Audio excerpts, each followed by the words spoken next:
അപ്പൊ ഇസ്തഗ്ഫിറു റബ്ബക്കും, നിങ്ങൾ നിങ്ങളുടെ റബ്ബിനോട് നിങ്ങളുടെ അറിവിന്റെ പൂർണ്ണത ആവശ്യപ്പെടുക. ഇന്നഹു കാന, തീർച്ചയായും അവൻ ഗഫാറ, അറിവിന്റെ പൂർണ്ണത നൽകുന്നവനാണ് അള്ളാഹു. അള്ളാഹുവിൽ നിന്നേ കിട്ടൂ, വേറെ ഒരാളിൽ നിന്ന് അറിവിന്റെ പൂർണ്ണത കിട്ടൂല.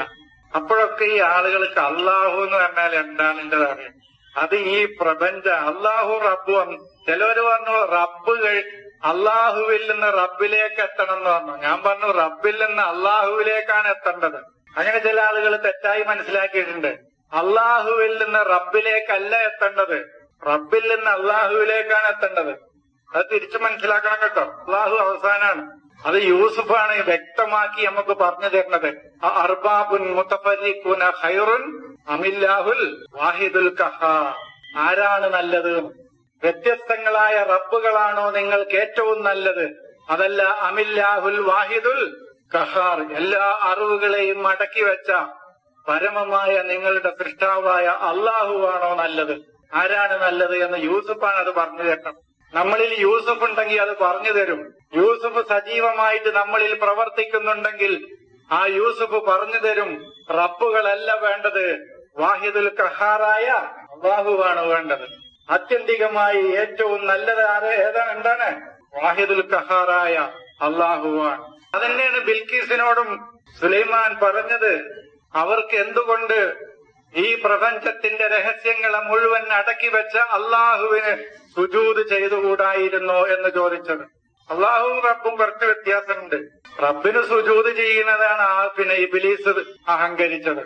റബ്ബിനാണ് സുജൂദ് ചെയ്യാത്തുള്ളൂ, അള്ളാഹ്ക്ക് സുജൂദ് ചെയ്യാതിരുന്നിട്ടില്ല. അള്ളാഹ്ക്ക് സുജൂദ് ചെയ്യാതിരിക്കാൻ ഈ പ്രപഞ്ചത്തിൽ ഒരാൾക്കും കഴിയില്ല. വലില്ലാഹി യസ്ജുദു മൻ ഫിസ് സമാവാതി വമൻ ഫിൽ അർളി. അതിൽ ഇബ്ലീസൊക്കെ പെട്ടു. ആകാശഭൂമികളിലുള്ള സർവ്വതും അള്ളാഹുവിന് സുജൂദ് ചെയ്തുകൊണ്ടിരിക്കുന്നുണ്ട്. പക്ഷെ റുക്കൂ ചെയ്യൂല. റുക്കൂ ചെയ്യാൻ റുക്കൂ ചെയ്യുന്നവരുടെ കൂടെ റുക്കൂ ചെയ്യുക എന്നുള്ള കൽപ്പന വേണം. റുക്കൂ ചെയ്യൂല ഇബ്ലീസ്, സുജൂദ് ചെയ്യും. വലില്ലാഹി എന്ന് പറഞ്ഞാൽ അവരൊക്കെ ഒരു ഇബ്ലീസ് വരെ അറിവിനെ നമുക്ക് നൽകിക്കൊണ്ടിരിക്കും. അതാണ് സുജൂദ്. ഈ പ്രപഞ്ചത്തിലെ സർവവും ദൈവത്തിന്റെ ജ്ഞാനങ്ങൾ നൽകിക്കൊണ്ടിരിക്കുന്നുണ്ട്. ഏത് വസ്തുവ അറിവ് അള്ളാഹുവിന്റെ അറിവ് നൽകിക്കൊണ്ട്, പക്ഷെ അതിന് റുക്കൂ ചെയ്യുക, അതിന് ആ അറിവിന് കീഴ്പ്പെടുകയും ആ അറിവിനനുസരിക്കുകയും ചെയ്യൂല എന്ന് മാത്രം. മറ്റതൊക്കെ ചെയ്യും, മറ്റത് സുജൂദ് ചെയ്യും. ഈ വസ്തു വരെ ഒരു അറിവിനെ നമുക്ക് തരുന്നുണ്ട്. ഇതുവരെ ഈ ഒരു അണുവരെ, ഈ പ്രപഞ്ചത്തിലെ ഒരു അണുവരെ അള്ളാഹ് ഒരു അറിവുകൾ നൽകിക്കൊണ്ടിരിക്കുന്നുണ്ട്. നൽകാത്ത ഒന്നും ഈ പ്രപഞ്ചത്തിൽ ഒന്നുമില്ല. അതാണ് സുജൂദ് ചെയ്യുക എന്ന് പറഞ്ഞത്. പക്ഷെ റബ്ബിന്റെ കൽപ്പനക്ക് ആരനുസരിച്ചില്ല? ഇബ്ലീസ് അനുസരിച്ചില്ല.